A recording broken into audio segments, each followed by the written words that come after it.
morning, students. Today we have to start chapter 7 Grandpa fights an stage. इसका अर्थ होगा दादाजी का एक शुतुरमुर्ग के साथ लड़ाई. दादाजी किसके दादाजी? Than Ruskin Bond, who is the writer of this chapter.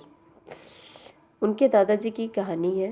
I think it is a true incident, सच्ची घटना है, जिसको रस्किन बॉन्ड ने यहाँ पे लिखा हुआ है. So let's start. My grandfather worked for a few years on the East African Railway before he joined the Railway Army. Railway army को ज्वाइन करने से पहले मेरे दादाजी जो थे वो पूर्वी अफ्रीकन रेलवे में काम करते थे. It was during that time that he had his now famous encounter with an ostrich. ये उसी समय की बात है जब उनके साथ एक बहुत ही प्रसिद्ध मुठभेड़ हुआ था एक ऑस्ट्रिच के साथ. एनकाउंटर मीन्स होता है मुठभेड़ होना. I had heard this tale many times during my childhood and I give it here in his own words. मैं शुरू से इस बात को कई बार सुन चुका हूँ और अब मैं यहाँ पे अपने शब्दों में बताने जा रहा हूँ. और as well as I can remember them. जितना मुझे याद है मैं उन्हीं के शब्दों में यह बात बताने जा रहा हूँ कि कैसे उनका एक ऑस्ट्रिच के साथ मुठभेड़ हुआ था. So let's start the first paragraph of this chapter. I had a miraculous escape from death while I was working on the laying on a few railway line. अब यहाँ पे जो स्टेंजा स्टार्ट हुआ है यह दादाजी के मतलब रस्किन बॉन्ड के जो दादाजी हैं उनके ओन वर्ड में है, जिनके साथ इनकाउंटर हुआ था ऑस्ट्रिच के साथ. तो उस इंसिडेंट को दादाजी अपने ओन वर्ड्स में राइट किए हैं. तो देखिए यहाँ पे है कि I had a miracles escape, मेरे पास एक जादुई बचाव थी मृत्यु से, जब मैं अफ्रीका में रेलवे लाइन में काम करता था. I lived in a small town but my work led some 12 miles away. मैं एक छोटे से कस्बे में रहता था लेकिन जो मेरा काम था वो वहाँ से 12 मील की दूरी पर आगे था. I had to go to the work site and back and horseback every day. मुझे वर्क साइट पे रोज़ जाना पड़ता था और वापस मुझे हॉर्स बैक से मतलब घोड़े से वापस आना पड़ता था. One day my horse had a small accident. एक दिन मेरे घोड़े को एक छोटी सी दुर्घटना हो गई. So I decided to go the journey on foot.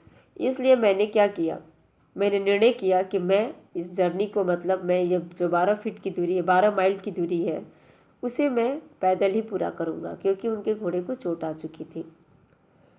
तो क्या होता है आगे. आई also new of a short cut through the hills that would save me about 6 miles. मैं उस छोटे से रास्ते को भी जानता था जिसने मेरी रक्षा की 6 मील तक आगे जाने में.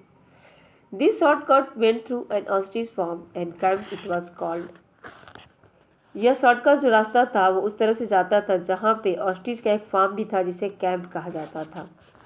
आई was fairly familiar with ostriches and knew that male birds were very aggressive. अब यहाँ पे जो रस्किन बॉन्ड के दादाजी हैं वो ऑस्ट्रिच के बारे में बता रहे हैं कि मैं बहुत अच्छी तरह से ऑस्ट्रिच के बारे में परिचित था, बहुत अच्छे से जानता था कि जो मेल बर्ड्स होता है मीन्स क्या होता है, मादा पक्षी. जो ऑस्ट्रिच का मादा होता है, देखो 2 होते हैं नर मादा, तो जो ऑस्ट्रिच के मादा पक्षी होते हैं वो बहुत ही अग्रेसिव होते हैं. मीन्स क्या होता है, अग्रेसिव मीन्स क्या होता है, उत्तेजित, गुस्से में आना, है ना, जल्दी से हिंसा कर देना, ऐसे एग्रेसिव बोलते हैं. I also knew that my dog would scare away my birds that might try to attack me. मैं ये भी जानता था कि जो मेरा डॉग है, कुत्ता है, वो उन बर्ड्स के प्रति बहुत ही गंभीर था जो मुझ पर अटैक कर सकते थे. Strange though may seem, even the biggest ostrich will run faster than a racehorse at the sight of even a small dog. मैं अच्छी तरह से जानता था कि जो सबसे बड़ा ऑस्ट्रिच है ना, जिसके 9 फीट होते हैं, वो भी एक रेस हॉर्स से तेज जो दौड़ सकता था, है ना.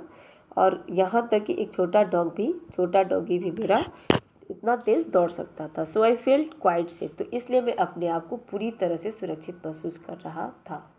वहाँ जाते हुए साइड पे जब मैं पैदल जा रहा था तो मैं अपने आप को क्वाइट सेफ फील कर रहा था. So students, thanks for today. Next explanation you will have tomorrow. Read this paragraph and try to understand the meaning and enjoy it.